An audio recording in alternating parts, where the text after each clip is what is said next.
যোগদান নিয়ে কি বলবেন? দেখুন, এরা করিমপুর 2 ব্লক থেকে এসছে, নিজে থেকে উৎসাহী হয়ে বাস ভাড়া করে। হ্যাঁ, এর আগেও 2-3 বার এসছিল। আমার সময় খুব কম, বিভিন্ন জায়গায় রাজনৈতিক কাজে ব্যস্ত থাকতে হচ্ছে, তাই আমি তো কালকে ইলেকশন কমিশনে গেছিলাম। কারণ আপনারা জানেন, অবগত আছেন যে মুর্শিদাবাদ জেলায় 11 লক্ষ প্রায় 19,000 মানুষের নাম বিচারাধীন রেখেছে। এত সংখ্যক মানুষ, মালদার মতো জেলা 8 লাখ, এখানে 11 লাখ, টোটাল 60,85,000-এর মধ্যে প্রায় এখানেই 20 লাখের কাছাকাছি। তো এত সংখ্যক মানুষকে নির্বাচনের বাইরে রেখে কোনো মতেই আমরা নির্বাচন কমিশনের কাছে আমরা দাবি করেছি, এবং আমরা ইনশাল্লাহ আজকেই জেলা শাসক মুর্শিদাবাদের কাছে মেল করব। আগামী বুধবার বেলা 2টোর সময় আমরা মুর্শিদাবাদের বহরমপুরে জেলা শাসকের কাছে যাব একটাই দাবি নিয়ে, যেই মুর্শিদাবাদ জেলার 11 লক্ষর উপর মানুষের যে ভোটার লিস্টে নাম, কারণ এদের খসড়া তালিকায় নাম ছিল, সরকারি যারা নির্বাচনের কাজে যুক্ত ছিল, যেহেতু বিএলও থেকে শুরু করে যারা এআরও থেকে শুরু করে যারা, তাদের ভুলের জন্য আজকে প্রায় 11 লক্ষর বেশি নাম মুর্শিদাবাদ জেলায় পেন্ডিং আছে। গোটা রাজ্যে 60 লক্ষেরও বেশি মানুষের নাম উঠছে আছে। আমরা কালকে election commission, chief election commission রাজ্য মনোজ কুমার আগরওয়ালের কাছে আমরা গিয়েছি, কাল ডেপুটেশন দিয়ে এসেছি। সিপিএমও ডেপুটেশন দিয়েছে, আইএসএফও দিয়েছে, আমরাও দিয়েছি।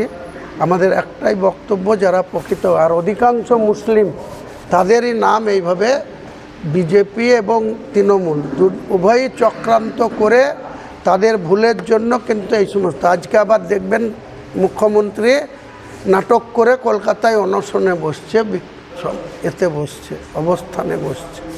তাহলে ইনি যদি আগে সজাগ হতো, আগে যদি এটাকে সিরিয়াসলি দেখতো, তাহলে তো এত লোকের হিয়ারিংয়েও ডাক পড়তো না, এত লোকের নামও এইভাবে বিচারাধীন অবস্থায় থাকতো না।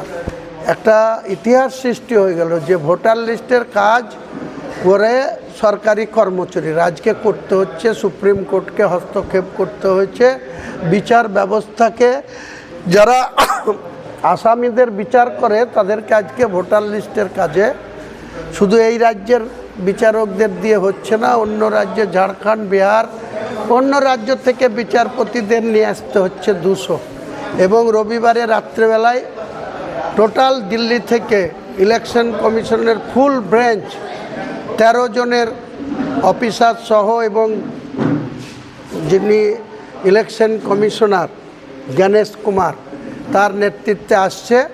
আমরা সোমবার আর মঙ্গলবারটা উনি রাজ্যের বিচারপতিদের নিয়ে, চিফ সেক্রেটারিদের নিয়ে, জেলা শাসকদের নিয়ে মিটিং করে কি সমাধান করছে দেখি।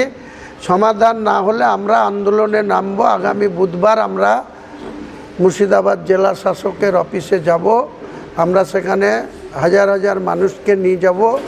এই যে 11 লক্ষ মানুষের নাম বাইরে রেখেছে, তার মধ্যে 90% মুসলমান, তাদের নামকে বাইরে রেখে কোনো দিন ভোট হতে পারে না, আমরা ভোট হতে দেব না, তাতে যা হবার হবে।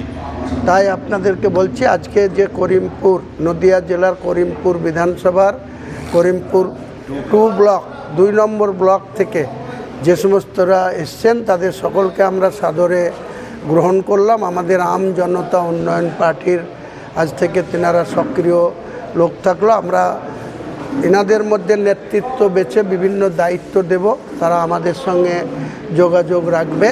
এবং আমি ঈদের পরে করিমপুরে যাব, একটা বড় জনসভা করব। আগামী 10 তারিখেও 2টোর সময় একটা করিমপুরে পার্টি অফিস উদ্বোধন করার জন্য যাব মঙ্গলবার। কতজন যোগদান করবে? যোগদান তো এনাদের গোটা গ্রাম 200 জন এসছে। গোটা গ্রামের অধিকাংশ মানুষই, মানে 4-5টা বুথে সমস্ত, হ্যাঁ 90%। হ্যাঁ, এনারা সব তৃণমূল, কিছু সিপিএম আছে, এই সমস্ত সব ছেড়ে আসলো। সোশ্যাল মিডিয়াটা ভাষণে কি বলবেন? চোর বলার আগে সে বিজেপির দালাল বলেছে। আমি যখন তাকে তেড়ে গিয়েছি সে তার প্রাণের ভয়ে মোটর বাইক চালিয়ে পালিয়ে গেছে। যারা ভীতু হয়, কাপুরুষ হয়, কারো হয়ে দালালি করে, তারা তখন এইসব কথা বলে আর সৎ সাহস থাকে না সামনে দাঁড়ানো।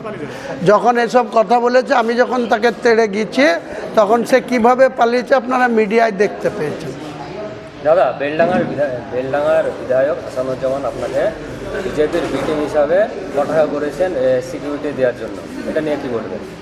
ওই রকম ধরনের মানে কি বলবো, মুসলিমের নামে কলঙ্ক। এটাও বলেছি আপনি নাকি কোর্টের অর্ডারে সিকিউরিটি পাননি, আপনি বিজেপির বি টিম হিসাবে শুভেন্দু অধিকারী আপনাকে পাইয়ে দিয়েছে। ও কি বলল, ওর মতন মাতাল কি বলল? ও এমএলএ হোস্টেলে যতদিন থাকে কি অবস্থায় থাকে আমাদের কাছে ফুটেজ আছে, ছবি আছে। যখন ভোটের ময়দানে দাঁড়াতে বলেন, এবার তো তৃণমূল থেকেই তার নাম কেটে দিচ্ছে। আমার কাছে খবর আছে যে হাসানকে আর তৃণমূলের টিকিট দিচ্ছে না, এখানকার রবিউল আলম চৌধুরীও আর টিকিট পাচ্ছে না। তার কথার আবার কি জবাব দেবো? যে নিজের দলের কাছে প্রাসঙ্গিকতা হারিয়েছে, তার মতন লোকের, তার মতন মাতালের কথার কোনো জবাব হুমায়ুন কবির দেবে না। হুমায়ুন কবির 19শে জানুয়ারি, আমি জানুয়ারি মাসের 12 তারিখে না 11 তারিখে কেস ফাইল করেছিলাম হাইকোর্টে সিকিউরিটির জন্য। যখন আমাকে প্রতিনিয়ত ইউপি থেকে, মহারাষ্ট্র থেকে, কলকাতায় কিছু আরএসএসের লোক যারা যখন আমাকে হুমকি দিচ্ছিল, মাথা কেটে নেব বলছিল বাবরি মসজিদ করার জন্য, তখন আমার সিকিউরিটি পর্যাপ্ত রাজ্য সরকার দিচ্ছিল না। তখন আমি হাইকোর্টে সিকিউরিটির জন্য অ্যাপ্লিকেশন করি। ডক্টর শুভ্রা ঘোষ 14 তারিখে হিয়ারিং করে আমার অর্ডার হতো, কিন্তু 14 তারিখ আবার মুখ্যমন্ত্রী উত্তরবঙ্গে উত্তরকন্যা ওখানে একটা সুপ্রিম কোর্টের প্রধান বিচারপতিদের নিয়ে এবং রাজ্যের হাইকোর্টের 14 জন বিচারপতিদের ওখানে ডেকেছিল, জেট বিমান দিয়ে তারা ওখানে গিয়েছিল। ডক্টর শুভ্রা ঘোষের এজলাসে 14 তারিখে হিয়ারিং হতে হতে হিয়ারিং বন্ধ করে তিনি চলে গিয়ে পরে আবার ফিরে এসে পরের সোমবারে হিয়ারিং করে তিনি পরিষ্কার অর্ডার দিয়েছিল যে হুমায়ুন কবিরের থ্রেড আছে, হুমায়ুন কবিরকে অনেকেই আক্রমণ করছে, তার প্রাণ সংশয়ের আশঙ্কা আছে। কাজেই স্বরাষ্ট্র মন্ত্রককে একটা অর্ডার দিয়েছিল, সেই সঙ্গে অর্ডারের কপি আমাকেও দিয়েছিল। আমাকে বলেছিল যে আপনি আমার অর্ডার মোতাবেক আপনি ভারতবর্ষের স্বরাষ্ট্র মন্ত্রকের কাছে একটা অ্যাপ্লিকেশন করুন। আমি জানুয়ারি মাসের লাস্টের দিকে সেই অ্যাপ্লিকেশন হোম সেক্রেটারি, ভারতবর্ষের হোম ডিপার্টমেন্টের স্বরাষ্ট্র মন্ত্রকে অ্যাপ্লিকেশন করি। তার কপি আমার কাছে আছে, অর্ডার শিটের কপি আমার কাছে আছে। যদি এইরকম মাতালের জানতে ইচ্ছা হয়, মাতালকে বলবেন আমার সামনে আসবে, আমি তাকে কপি দিয়ে দেবো। মাতালের কোনো কথার জবাব আমি দেব না। এরকম মাতাল, চরিত্রহীন, তাদের কোনো কথার জবাব হুমায়ুন কবির দেয় না, হুমায়ুন কবিরের দেওয়ার প্রয়োজনও মনে করে না। 1 নম্বর চরিত্রহীন, 2 নম্বর হচ্ছে মাতাল। রাত্রেবেলায় মদ খেয়ে এমএলএ হোস্টেল থেকে একদিন হুমায়ুন কবিরের দয়ায় আল্লাহ বাঁচিয়েছে, নিজের গাড়ি এমন জায়গায় রেখেছিল, ড্রাইভার কোথায় ছিল, ও কোথাও মদ খেয়েছিল, রাত্রি 2টোর সময় মরে যাচ্ছিল। হুমায়ুন কবিরের গাড়ির ডাতে চাপিয়ে পিজি হসপিটালে পাঠিয়ে তাকে বাঁচায়। সেই মাতালের কথার উত্তর দিতে হবে হুমায়ুন কবিরকে? আপনি একাধিক বিধান প্রার্থী উঠাবো না। আমার যেগুলো ঘোষণা করেছি, আমি বেলডাঙ্গা, রেজিনগর আমি নিজে লড়ছি, ভগবানগুলো আমার ঘোষণা করা আছে, মুর্শিদাবাদ আমার ঘোষণা করা আছে, মালদা, তারপরে দক্ষিণ দিনাজপুর, এই সমস্ত জায়গায় যেখানে ঘোষণা করা আছে, পশ্চিম মেদিনীপুরে যেখানে ঘোষণা করা আছে, সব হটবে না। একমাত্র সিপিএমের সঙ্গে জোট হলে সেলিম সাহেব যদি ভোটে দাঁড়ায়, তাহলে রানীনগর ডাক্তার হুমায়ুন কবিরকে প্রার্থী করা আছে, সেই হুমায়ুন কবিরকে সরাবো। যদি সেলিম সাহেব প্রার্থী হয় তাহলে আমি উইথড্র করব বলেছি। সেলিম সাহেব বলছে না, আমার একটা দলের জেলা সেক্রেটারি, তাকে প্রার্থী করবো। বললাম তাহলে আমি উঠাবো না, তাহলে অন্য সিটে করুন, জলঙ্গিতে করুন, নাহলে অন্য সিটে করুন, আমি সাপোর্ট দেবো। কিন্তু এই মুহূর্তে জোটের কি পরিস্থিতি? জোটের পরিস্থিতি, ছোট ছোট দলের সঙ্গে, মিমের সঙ্গে এবং ছোট ছোট দলের সঙ্গে আমার জোট ফাইনাল হয়ে আছে।